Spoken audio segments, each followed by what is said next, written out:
Okay, so now that we have learned about the ballad, let's see if we can use it to write a general solution.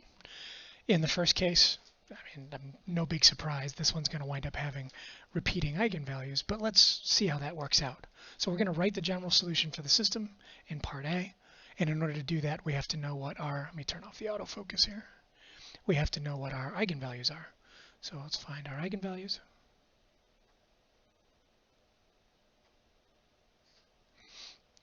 And in order to do that, I'm going to use a different color. We're going to figure out our eigenvalues from this. We're going to use our modified coefficient matrix. So this would be 2 minus lambda times 4 minus lambda. 1 times -1 is -1, so it's minus a -1. So that's our determinant set equal to 0. And sure enough, with a little bit of manipulation, we get lambda squared. And our middle term here is going to be minus 6 lambda. And then we'd have plus 8 plus 1, so that'd be plus 9 equals 0. And what do you know? It's a perfect square.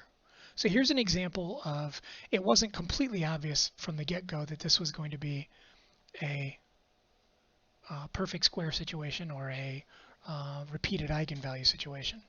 So from this, we gather that lambda equals 3 is our repeating eigenvalue. And as soon as you find you've got a real repeating eigenvalue, you can use the ballad. You don't have to go on with anything else.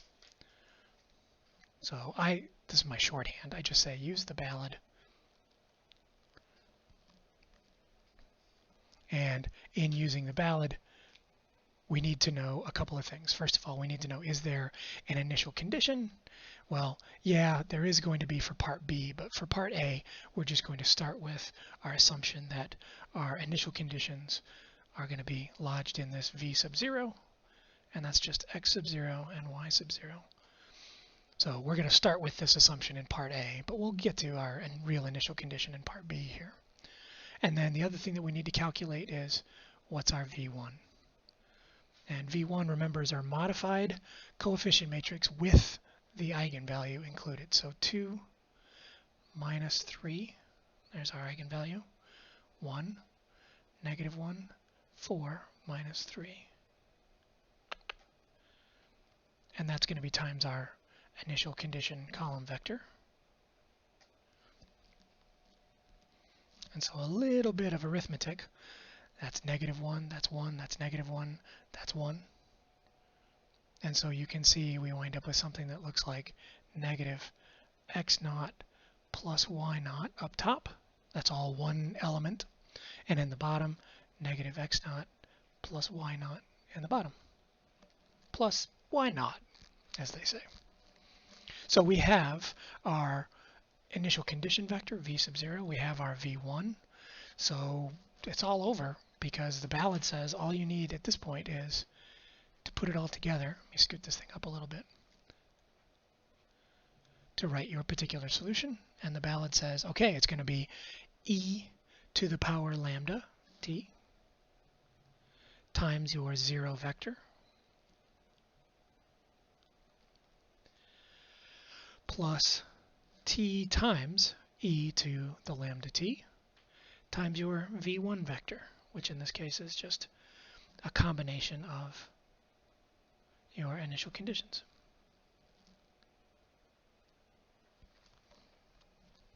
So that's part A. For part B we're given an initial condition, right? So part B says, that's great, but if you know that v sub 0 is 1, 0, that's my initial x and my initial y, then all we need to do is substitute those values into my general solution to get my particular solution. So in this case, the particular solution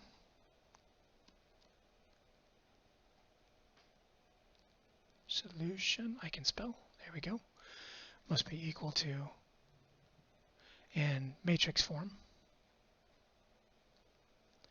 e to the 3t times the vector 1, 0 plus t e to the 3t times the vector, okay, so this is going to be -1 plus 0, -1 plus 0, so this would be -1, negative 1. And of course, I've mentioned it before, that is what we call the matrix form or the vector form. But if you wanted it in terms of parametric or scalar, you could rewrite this as x of t and y of t. And again, remember, I don't know that it's x and y. The original equation, the original matrix equation, doesn't indicate that it's x and y. I'm just using these variables for simplicity's sake. So the top equation, my x of t, is going to be e to the 3t times 1 plus t e to the 3t times negative 1. So minus t e to the 3t. And in the bottom, it's going to be e to the 3t times 0, so nothing from that term, minus t e to the 3t.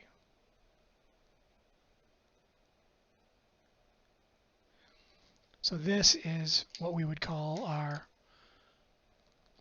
parametric or scalar form. Right? So that gets us to the end of this guy, but I want to take a look. I want to kind of take a look at what's going on in Maple with this. Let's actually see what this thing looks like. What actually happens when we graph this, when we take a look at the DE plot for it. So hold on a second, let me get Maple up and running, and we'll see how to go from here. See if I can get my pause. Nope, not that one.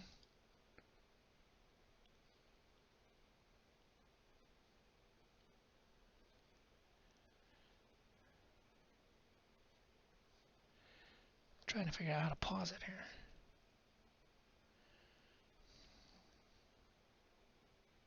There we go. So when we throw this into Maple and take a look at the eigenvectors for our system, we wind up with, no big surprise, 3 is a repeated eigenvalue.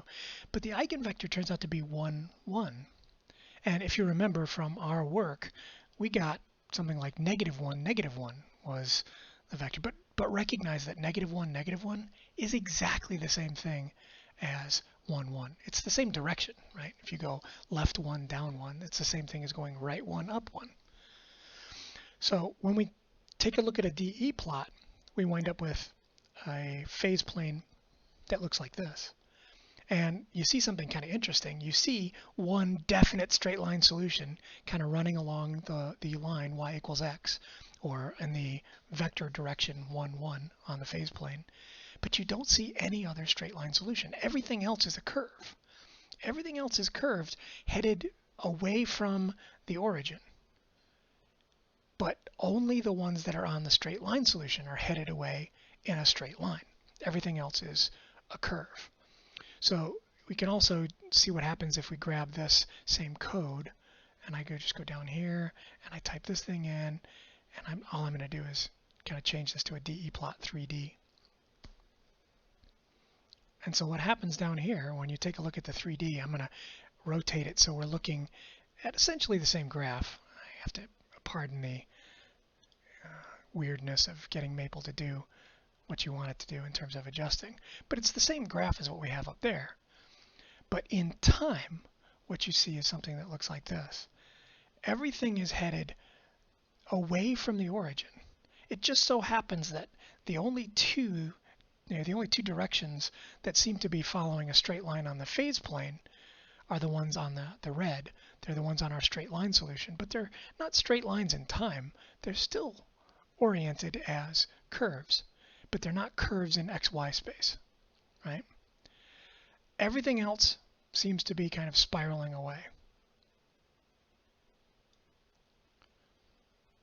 So what's going on here is it appears that an eigenvalue that's repeated, a system that has a repeated eigenvalue, seems to have a kind of repeated straight line solution, or at least everything is trapped in between being a spiral on one side of the straight line solution, but it can't spiral around to the other side. It literally is trapped on one side of the straight line solution. So you get kind of what appears to be kind of a half spiral, right? And so the repeated eigenvalue as it appears in Maple on a DE plot looks like sort of a trapped spiral. So we're going to hit the pause for now and take a look at another example. This time I'm going to give you guys a chance to try your hand at this, and I'll walk through the problems as well.